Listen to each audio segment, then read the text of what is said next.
What's up, Markerheads? It's Karen from Art by Karen E. Haley, and today I am bringing you a Pikachu illustration. This is one that I did for my husband, because he loves Pikachu. It's his favorite Pokemon, and he collects Pikachu cards. So this is for his Pokemon binder, for the section dedicated to all his Pokemon cards. I think he only has 5 or 6 cards that he needs to collect before he has every Pokemon Pikachu card that they produced. I'm not totally sure. I think I might have to look again and see. But he is really a really big Pikachu fan, and so I drew this drawing for him. There are some things that now I would definitely change, especially the arm that, like the Success Kid arm that he's doing there. It's a little bit odd looking to me, but I did do the sketch, the lining and inking for this about a year ago, and just never really finished it until recently. So, personally, this is one of my favorite Pokemon drawings that I've done because I really like the way that Pikachu's fur turned out, and I really like the background a lot. The background was a lot of fun to do. What I'm doing with Pikachu is I basically laid in a layer of Y13, and then I'm coming back over with Y17 and Y15 to do the shading. And to do the fur, I kind of outlined the chunks of fur and then shaded around them. And I'll do a tutorial based on how I do my fur for characters, because it's something that I do get asked about quite often, and it's something that I really enjoy drawing, so I figured I might as well do a tutorial about that in the very near future. I made sure to color Pikachu before I added his cheeks, and for his cheeks I used R47 or R43, excuse me, and then colored over it with RV19. Excuse me, I'm just getting my colors all mixed up today. I just don't know what's going on. Anyway, so and then basically did all of the dark stuff after I colored in the yellow, because that yellow with Copics especially, it just picks up any color next to it and smears it everywhere. And I did leave kind of like a bright outline around Pikachu because, as you can see, I'm doing a bunch of sparks and things like that behind him because I wanted him to be doing Thundershock in my picture. And what I'm doing to illustrate the thunder jolts and electricity sparks everywhere is I sketched in with a very light color, I believe BG11, and I'm coloring around the shock marks with my marker. And so I used that light color to sketch, and then I think that yellow and blue look really nice together, especially the kind of orangey yellow that Pikachu is. And so I decided to give this picture a gradiated, like, blue to dark blue background, and I love the way that it turned out. It's one of my favorite pieces, like I said, because of the background, and I definitely want to do more moveset based illustrations in the future for Pokemon, because it's a lot of fun to do, to just take a character and the premise of what move it uses in the game and do an illustration based on that. I think that it's a lot of fun. To do something like that, you kind of have to think, well, what would this move look like in my universe or in my head? And so, to me, I imagined that there would be a lot of just arcing electricity everywhere with anything that Pikachu does, really, but I don't know. This was a lot of fun to come up with the concept for.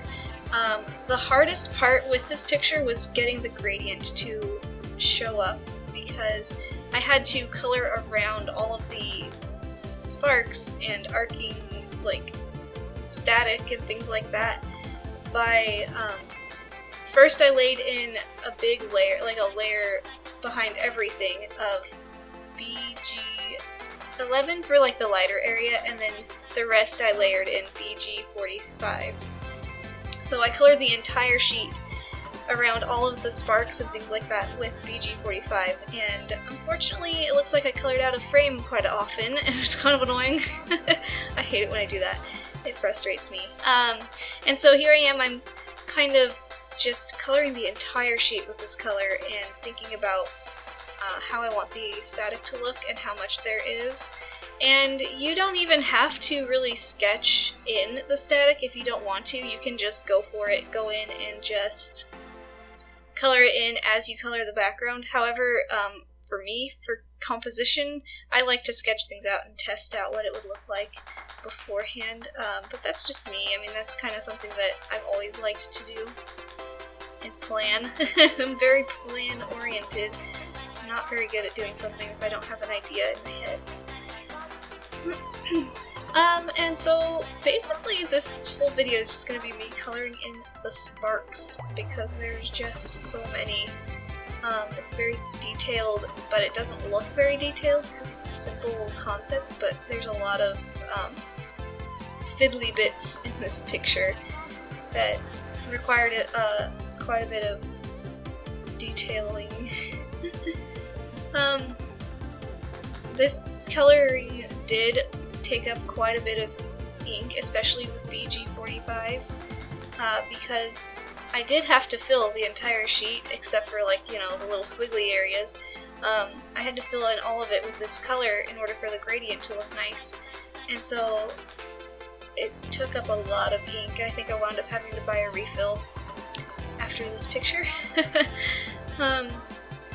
But that's okay. I mean, personally, I think that from now on, when I buy new markers, I'm just going to buy a refill when I buy the marker, because for me, I always use a lot of ink, and so when I have a new marker, I almost am too nervous to use it, because, like, I'm so used to using the markers that do have refills. I feel like, oh, if I run out, then I run out and I won't be able to finish my picture, and I don't know what to do, and you can never really tell how much ink is in your marker, but if you have a refill, that's not really a big issue. So that's something that in the future I'm going to start doing more of, is picking up the refill and the marker at the same time. So here it is with all of the BG45, and here I am sketching in very lightly with, well, I sketched it very lightly, very quickly with my pencil. I held my wrist and elbow stiff, and curved the pencil across the page so that I could see, so that I could make a arc with the pencil sketch, and that way I was able to sketch in the curvature of the background gradient and it not be like off. I don't know what that was, something just fell down in the other room. But we're just gonna keep going. And so that's kind of how I made the arc look kind of nice and smooth. I don't know why I just paused there, but oftentimes when you see me pause, put my marker down like that, I'm usually taking care of my son, so that's probably why.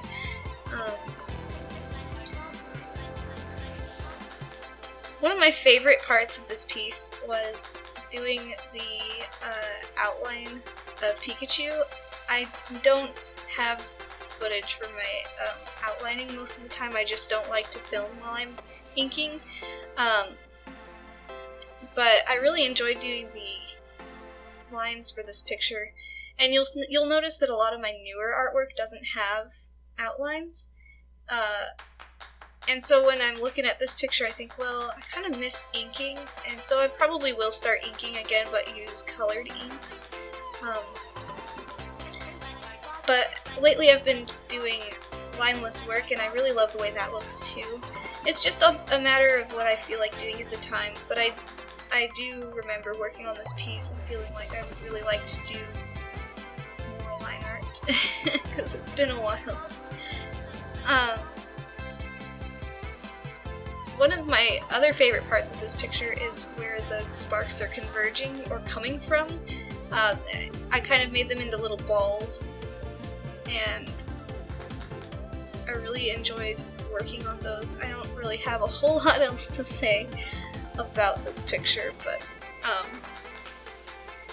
later on, when I get to about here, I discovered that I could make sparks that were like the BG45 color, and that was a really cool discovery, and it meant that I was able to add even more detail into the piece, because there were some areas that I felt like could really use a little more in there to be more visually interesting. And also it made it look like some of the sparks were receding into the background, which is kind of cool. If you guys want any tips or tricks on some of the things that I do have a Patreon, and every month I will be posting a tutorial, and so that's something that I wanted to tell you guys really quick, was that I do an exclusive, quick, like real-time tutorial for all my Patreon patrons. I will be doing tutorials for my Facebook or for my YouTube as well. However, the Patreon tutorials are influenced by the patrons themselves, so you get to see the tutorial that you guys want to see, rather than me just putting up whatever I feel like putting up. And you'll also get really cool rewards, so that's something that's also a nice perk about Patreon. So about this point, the picture has gone through a move, and this was the last corner of the piece, and it had just been sitting like that for probably 9 months, maybe even longer, with just that one little corner that I needed to color, and I just kept putting it off because I had other stuff to do. And I had started school right after I'd started working on this picture, and so it just got forgotten. And all it needed was like 15 minutes worth of coloring on, and it was done. And so finally, I was able to give the picture to my husband, and he was so happy because he just loves Pikachu, and so he was really happy with the piece, and I'm really glad that I did it. And if you want a print of this, I have prints available on my Etsy store. I have links to all my different things, like Etsy, Patreon, my streaming channel, my Facebook page, and all that good stuff. So if you guys are interested, please go over there and check out all my cool links and such. And I hope you guys have a great evening or day or whatever it is for you guys. And I will talk to you guys in the next video. Thanks for watching!